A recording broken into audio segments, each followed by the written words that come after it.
Millie, hey! Thanks for the other day. I really appreciate you coming to the wedding. Why are you laughing as you say that?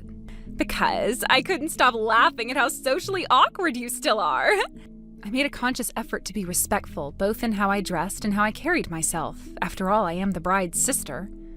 Sure, I'll give you that. You did your best to blend into the shadows like usual. I mean, it's not like you could draw attention if you tried. You've always been invisible.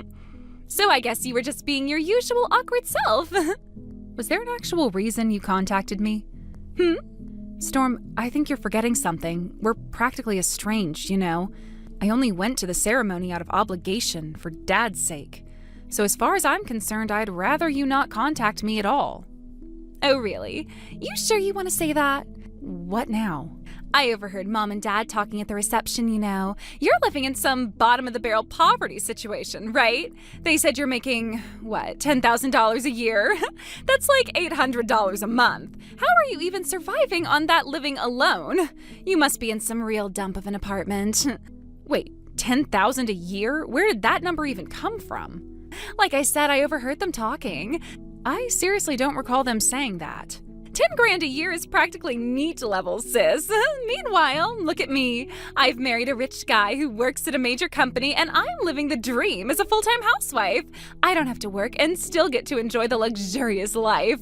Actually, you know what? Want me to give you some money? What? My husband's loaded. Covering the cost of a few basics so you can live like a human being isn't going to break our bank. I don't want your money. Don't be so proud. You can't possibly live on $800 a month. You're probably up to your eyeballs in debt just to keep the lights on. Sad little debt-ridden pauper. I'm giving you a lifeline here. Take it. No thanks. Doing anything you say is guaranteed to make my life worse. Oh, that's how you want to play it? Also, for your information, I'm not in debt, so you can relax. Are you sure about that? Think what you like. We're not in touch anyway, so I honestly don't care what you assume. You've always been so stubborn and hard to like. Then it's good I'm not trying to be likable. But deep down, what now? Be honest. About what? You want the money, right? I already said no. Well then, to my difficult little sister who can't admit when she's in need, I have a fantastic proposal for you. I don't need any proposals. Introduce me to a guy. What? Are you serious? Storm, you just got married. I know you've always had a thing for fooling around, but that's over now. You're married. Yeah, but my husband's such a boring, straight-laced guy, and he's so bland in bed. I'm bored to death. No excitement. I'm dying here. Didn't you get married knowing full well what kind of person he is? I was fooled by the looks and the paycheck, okay? So come on, hook me up with someone. Even if I wanted to, just one guy, that's all I'm asking. You're being absolutely ridiculous. Come on, and make sure he's hot. I'm not doing this. Why not? Because I'm not about to help you cheat on your husband. It's just for fun. It's not my fault he can't satisfy me. He's the problem. Listen, that kind of stuff might sound casual to you, but the consequences, they're not. Whether you're single or married makes a huge difference when it comes to affairs. Get your act together. You sound so self-righteous. Living on your own for 10 years turned you into some arrogant little know-it-all, huh? You were always a brat, but now it's worse. Say whatever you want. This conversation is over.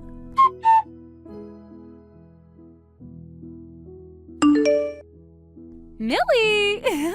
Come on, answer me already. Millie, you there? Hello? What? I'm at work now, you know. You're calling that work? Girl, please, you're barely scraping together $800 a month, and you've got the nerve to sound all busy and important. There's no such thing as a bottom-tier job. Work is work. And coming from you, the woman who spent every waking moment chasing guys until she finally landed a husband, you've got zero room to talk. Also, just FYI, I'm earning more than $800 now. Oh, really? So what, did my jab about you being poor sting enough to make you hustle for once? What now? You made $900 this month instead? Wow, how impressive. You're rolling in it, huh? You're seriously just sitting around talking to yourself, huh? Making jokes, laughing at them, then replying like anyone's entertained? You must be so bored. Anyway, I'm done with this. Okay, fine. But what if I said, I took your man. What are you talking about? My man? Yeah. Some guy walked out of that shabby little apartment building you live in, and I just knew he had to be yours. So I went and got a little friendly with him. I hope you don't mind. I'm sorry, what? First of all, my apartment isn't nearly as terrible as you make it sound. And second, it's got pretty tight security. Are you sure you're not confusing me with someone else? Tisk tisk, no need to pretend, sis. He told me himself you two were involved. And I gotta say, he was pretty great. Good looking, fun, knew how to handle things in bed. Exactly the kind of thrill I've been craving. Way more exciting than my straight-laced husband, that's for sure. Wait, are you telling me you actually slept with someone you think I'm dating? Relax, what's the big deal? You're my sister. So we shared a guy for a bit. No harm done, right? That is completely insane. I have no idea what guy you're even talking about.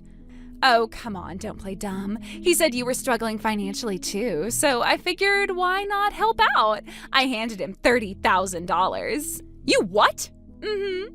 And since you were kind enough to introduce me to such a lovely guy, I figured I'd return the favor. Check your mailbox. There's $20,000 in there just for you, my way of saying thanks for the referral. You've got to be kidding me. You put $20,000 in my mailbox? Yep, so generous, right? Anyway, just wanted to let you know I'll be keeping your man now. He and I really hit it off. You are unbelievable. Oh, and just so we're clear, if you go crying to my husband about any of this, I will be asking for that money back. So think carefully before you do anything stupid. Bye!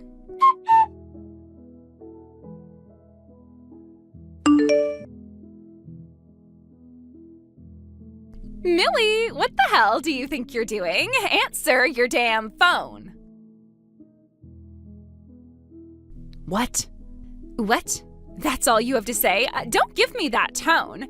I gave you the money, didn't I? The damn thank you money? Why the hell would you go rat me out to my husband? Oh, so he found out about your little affair, huh? No crap he did, and now I want my $20,000 back. You told him, Millie, that was the deal. No snitching. Yeah, but see, I didn't tell him anything. What the hell are you talking about? He came to me and asked for advice, that's it. Wait, he came to you? My husband went to you? Yeah, he said he wanted to talk about your cheating. What the actual hell? Why would he confide in you? You're just some broken bottom-of-the-barrel wannabe. Right, except I'm a licensed attorney with an annual income of $100,000. I'm sorry, what? You heard me. You're a lawyer? Mm-hmm, and your husband knows that, which is probably why he felt safe confiding in me. He told me he wants to move forward with a divorce. No, this can't be real. I didn't take his case, obviously, conflict of interest, but I did refer him to someone more suitable. Looks like everything's finally in motion. Hold on! What the hell were Mom and Dad talking about when they said you were only making $10,000 a year? I asked them about that too. They think they must have misheard me when I said my husband's monthly income was $10,000. They probably assume I meant yearly.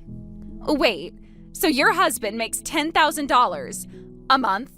Yeah, so his annual salary is about $120,000. He owns his own business. He what? Your husband? My husband, yes. Are you telling me you're married? Have been for 3 years now. We met through a colleague of mine. He's the legal advisor for my husband's company. We got married not long after. We even have a kid. 3 years? Yeah. I just never told you because, well, dealing with your jealousy and drama isn't exactly how I'd like to spend my time. Wait. So that guy, the one I saw leaving the apartment, that wasn't your man? Storm, how exactly did you get that apartment address again? You sent us a New Year's card once. It had your address on it. That's how I found the place. And then I saw some guy walk out of there and I thought, oh, I see. That was probably the address from before we got married. My husband and I used to live there before we moved into our house. I must have sent that card during our engagement, right before we relocated. Hold up, are you telling me that guy, the one I slept with, he wasn't even your man? He was probably the new tenant, the one who moved in after we left. No, wait a second. So then the $20,000 I stuffed into the mailbox? No idea who got that money. Wasn't me.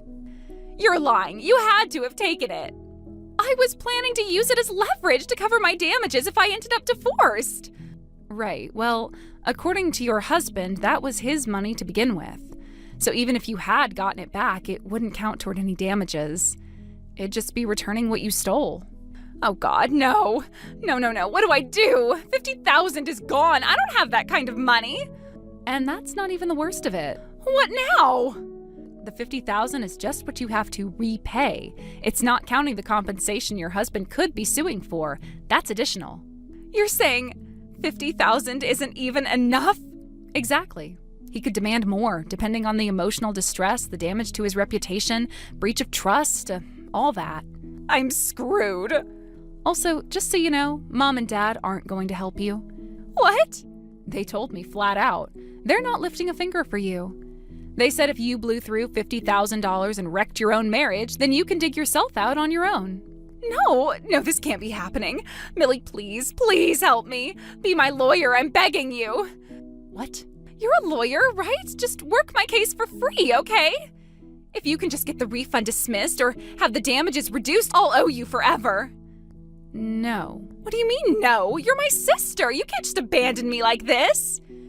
Being your sister doesn't mean I'm obligated to clean up your messes. And besides, what you're asking is impossible. Even lawyers have limits.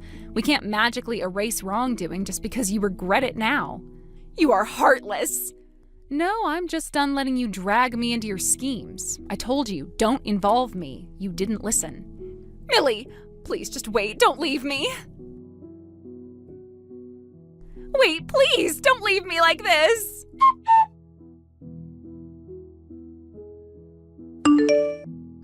First, about the $20,000 that I had tossed into the apartment mailbox, it ended up in the hands of my sister's affair partner, the very person who had been living in that apartment. He found the money and, of course, squandered it. I couldn't believe it when I heard. It was as if the money had vanished into thin air, only to be wasted on things that were irrelevant. This affair partner of hers that had been told by my sister that she was a wealthy, single woman, it's hard to even imagine the level of deception involved in that. The lie she had been living was so far removed from the truth that it was almost comical, except for the fact that it was rooted in a situation so destructive. What made this whole mess even more complicated was that this man had no real interest in my sister's character or her feelings. He was only interested in what he thought was a golden opportunity. He had been misled, and now he was involved in the chaos she had created. After everything that happened, he came forward and apologized, though it didn't change anything in the end. I suppose in a way it was too little too late. Still, after some back and forth, they reached an agreement on the standard amount for the alimony, just enough to cover the situation with no grand gestures or any attempt to make things right beyond what was expected. Meanwhile, my sister was left to face the consequences of her actions, something she was ill-prepared for. The reality of it all hit her much harder than I think she had anticipated. It wasn't just about the $20,000, but the entire mess that surrounded her. As if that wasn't enough, it turned out that there had been another affair during her engagement. I couldn't believe it. She was engaged to someone else while all of this was going on. How was that even possible? Apparently, the affair partner during her engagement was a separate issue, something that had somehow remained hidden until now. And so, in addition to the situation she had already created, my sister was now being asked to pay alimony for that as well. It seemed as though her life was nothing but a series of missteps, each one compounding the last, creating an overwhelming mess that she had no idea how to untangle. It wasn't just the affairs, though. That part, while shocking, was almost expected. The way my sister had been living, the way she thought she could get away with anything, her life had been one big string of mistakes, and I couldn't help but think that some part of her believed she could avoid any real consequences. She had a way of interpreting everything around her in the most convenient way possible. It was almost as if she believed that if she twisted things enough, the truth would bend to her will. But that kind of thinking doesn't work forever. Sooner or later, the truth catches up with you, and that's exactly what happened here. The carefree attitude she had carried through life, always choosing what was easiest rather than what was right, had led her down a path she couldn't undo. I had always been frustrated by my sister's behavior. She had such a reckless personality, one that never considered the long-term consequences. There were so many things I wanted to say, so many things I wanted to point out to her, but I knew better than to waste my breath. She wasn't the type to listen. She had a way of brushing off anything that didn't align with her view of the world, interpreting everything in a way that made it all seem like someone else's fault. And now she was finally paying for that mentality in ways that would haunt her for a long time. The idea that she could just ignore the damage she caused and carry on as if nothing had happened had been her biggest mistake. It had always seemed so easy for her to get away with things, to assume that everything would just work out, but she was wrong. Life doesn't just forgive you for being reckless. You can't keep running away from the consequences no matter how hard you try. Now, my sister was in a far more difficult place than I ever expected. She was working tirelessly at some seedy bar in a rundown part of town, spending her days and nights trying to pay off the debts she had accumulated. She had no time for herself, no space to think, no ability to see any way out. Her life had become a constant grind, a daily struggle to stay afloat in a sea of mistakes she couldn't undo. And I wondered, as I thought about it, if she even realized how far she had fallen. Did she understand what it meant to lose everything? To be left with nothing but the consequences of her own actions? It seemed like she had become numb to it, as though she had already accepted that this was her new life, that she had no way of turning things around. It was painful to think about, and yet I couldn't help but feel a certain level of frustration. Part of me wanted to sympathize with her, to feel sorry for her as she worked herself to exhaustion, day after day, trying to repay the debts she had made. But another part of me couldn't find it in me to offer any sympathy. How could I? How could I feel sorry for someone who had always taken the easy way out, who had always been so careless with her life, only to now face the reality of it all? I understood the difficulty of her situation. No one wanted to be stuck in a place like that. But she had done this to herself. She had made these choices, and now she was paying for them. I didn't want to see my sister suffer, but there was no other way to look at it. Her choices had led her here, and there was no quick fix for the mess she had created. It was hard not to feel angry at her, angry for the way she had handled everything, for the way she had ignored all the signs along the way. It wasn't just the affairs or the lies, it was the way she had treated the people around her, the way she had treated the consequences of her actions as if they didn't matter. But they did. They mattered more than anything, and now she was the one left picking up the pieces. What was even more difficult was that I couldn't offer any real advice to her. She had burned so many bridges, alienated so many people, and now she was living in a world where she had no one left to turn to. The money she had spent, the lies she had told, the people she had hurt, it had all built up to this moment. And there she was, working in a dirty bar, hoping that somehow, through sheer effort, she could pay off everything and get her life back on track. But I didn't see how she could. Life doesn't hand out second chances just because you're sorry. You can't undo what's been done. You can only try to do better moving forward. And that, it seemed, was the hardest lesson of all for my sister to learn. Thank you for watching and listening. We hope you enjoyed the video. Don't forget to like this video and subscribe. Also, feel free to leave a comment about what you thought of the story. We look forward to seeing you at the next story. Thank you for watching. Please subscribe and hit the like button. See you next time.